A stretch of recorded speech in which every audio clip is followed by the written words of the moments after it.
दोस्तों, समय बदल चुका है। दुनिया अब एक नए शक्ति संतुलन की ओर बढ़ रही है। कभी अमेरिका अपनी ताकत के बल पर अन्य देशों को नियंत्रित करता था, लेकिन आज वह बेबस होकर देख रहा है कि भारत और रूस की दोस्ती एक अभूतपूर्व ऊंचाई पर पहुंच चुकी है। एक समय था जब रूस भारत को अत्याधुनिक हथियार देने के लिए तैयार था, लेकिन अमेरिका ने अपनी धौंसपट्टी दिखाकर इस साझेदारी को रोकने की कोशिश की। आपको याद होगा, जब भारत अपने क्रायोजेनिक इंजन के लिए रूस से मदद ले रहा था, तब अमेरिका ने रूस पर प्रतिबंधों की धमकी दी थी और उसे पीछे हटने पर मजबूर कर दिया था। लेकिन भारत ने कभी किसी के दबाव में आने की बजाय खुद अपनी ताकत विकसित की। हमने अपनी तकनीक को खुद खड़ा किया और आज उसी क्रायोजेनिक इंजन की बदौलत हमारे रॉकेट अंतरिक्ष में झंडे गाड़ रहे हैं। जानकारी अच्छी लगी हो तो वीडियो को लाइक करें। यह आपके लिए कुछ ही सेकंड का काम है, इससे हमें काफी मदद मिलती है। अब परिस्थितियां पूरी तरह बदल चुकी हैं। न रूस अब अमेरिका से डरता है और न भारत किसी की धौंस में आता है। आज रूस भारत को ऐसे आधुनिक हथियार देने के लिए तत्पर है जिनका नाम सुनकर ही अमेरिका और उसके सहयोगियों की नींद उड़ जाती है। अमेरिका बार बार यह कोशिश करता है कि भारत और रूस की दोस्ती को कमजोर कर दे, लेकिन यह रिश्ता अब चट्टान की तरह मजबूत हो चुका है। इसका सबसे बड़ा प्रमाण तब देखने को मिला जब रूस ने भारत को अपने अत्याधुनिक स्टेल्थ फाइटर सुखोई 57 की पेशकश की। यह खबर सुनते ही वॉशिंगटन और बीजिंग में हलचल मच गई। लेकिन यह तो सिर्फ शुरुआत थी। रूस अब भारत को ऐसे ऑफर दे रहा है जो विश्व की सामरिक शक्ति संतुलन को हिलाकर रख देंगे। नई डील की चर्चा केवल चीन और पाकिस्तान तक सीमित नहीं है, बल्कि अमेरिका भी इससे बेहद चिंतित है। भारत और रूस की यह साझेदारी नई नहीं है, बल्कि दशकों पुरानी है।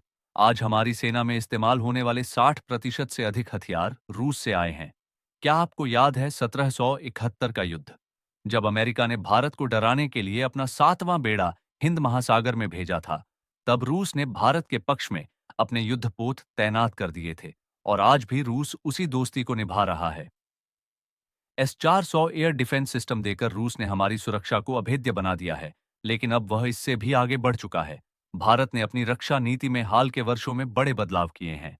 हमने फ्रांस से राफेल विमान लिए, अमेरिका से अपाचे हेलीकॉप्टर खरीदे और जर्मनी और इजराइल के साथ भी रक्षा समझौते किए। ये देखकर रूस ने भारत के साथ अपने रक्षा संबंधों को और मजबूत करने का फैसला किया है। अब रूस न केवल भारत को हथियार देगा, बल्कि भारत के साथ मिलकर उन्हें विकसित भी करेगा। रूस की प्रमुख रक्षा कंपनी रोसोबोरो एक्सपोर्ट ने भारत के साथ मिलकर उन्नत बख्तरबंद गाड़ियों और हल्के टैंकों के निर्माण का प्रस्ताव दिया है। ये वाहन इतने मजबूत होंगे कि किसी भी हमले को झेलने में सक्षम होंगे। सबसे खास बात यह है कि इन हल्के टैंकों को भारत की भौगोलिक परिस्थितियों के अनुसार डिजाइन किया जाएगा। वे लद्दाख की ऊंचाइयों पर चढ़ सकेंगे, अरुणाचल के घने जंगलों में तेजी से मूव कर सकेंगे और राजस्थान के रेगिस्तान में दुश्मनों को धूल चटा सकेंगे। यह केवल एक रक्षा समझौता नहीं, बल्कि भारत को आत्मनिर्भर बनाने की दिशा में एक बड़ा कदम है। रूस ने भारत को सुखोई 57 के उत्पादन में साझेदारी करने का भी प्रस्ताव दिया है। यह लड़ाकू विमान रूस का सबसे एडवांस्ड और स्टेल्थ टेक्नोलॉजी से लैस फाइटर जेट है। यह विमान दुश्मन के राडार पर नजर नहीं आता, यानी दुश्मन को इसकी मौजूदगी का आभास तक नहीं होगा और वह हमला कहां से होगा, इसका अंदाजा लगाने से पहले ही तबाह हो जाएगा।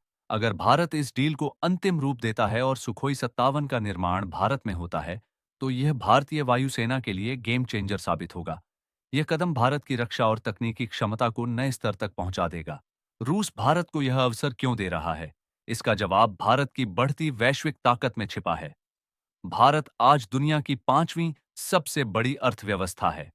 2025 में हमारा रक्षा बजट 6 लाख करोड़ रुपए से अधिक होने की संभावना है। रूस जानता है कि अगर उसे पश्चिमी देशों के दबाव का सामना करना है, तो उसे भारत जैसे शक्तिशाली सहयोगी की जरूरत होगी। रूस न केवल भारत को सुखोई 57 का निर्माण करने देगा, बल्कि उसकी पूरी तकनीक भी ट्रांसफर करने को तैयार है। इससे भारतीय रक्षा उद्योग को जबरदस्त बढ़ावा मिलेगा, लाखों नई नौकरियां पैदा होंगी और हमारे इंजीनियरों तथा वैज्ञानिकों को वैश्विक स्तर पर पहचान मिलेगी। अमेरिका इस डील से चिंतित है, क्योंकि सुखोई 57 तकनीकी रूप से उसके F-35 से भी अधिक उन्नत साबित हो सकता है। लेकिन भारत ने हमेशा अपनी संप्रभुता को प्राथमिकता दी है। जब अमेरिका ने S-400 की खरीद पर प्रतिबंध लगाने की धमकी दी थी, तब भी भारत ने अपने फैसले पर अडिग रहकर यह डील पूरी की थी। सुखोई 57 रूस का पहला 5वीं पीढ़ी का लड़ाकू विमान है, जिसे शीत युद्ध के बाद विकसित किया गया था। 2010 में इसने पहली उड़ान भरी थी और अब यह पूरी तरह ऑपरेशनल हो चुका है। अगर भारत इस डील को फाइनल करता है, तो इसका प्रभाव कई स्तरों पर दिखेगा। भारतीय वायुसेना को एक विश्व स्तरीय स्टेल्थ फाइटर मिलेगा, एविएशन टेक्नोलॉजी में हमारा दबदबा बढ़ेगा, संयुक्त उत्पादन से लागत घटेगी और भारत का रक्षा उद्योग वैश्विक मंच पर नई ऊंचाइयों को छुएगा। यह सिर्फ एक रक्षा डील नहीं, बल्कि एक संदेश है पूरी दुनिया के लिए कि भारत अब किसी की शर्तों पर नहीं, बल्कि अपनी शर्तों पर आगे बढ़ता है। जय हिंद।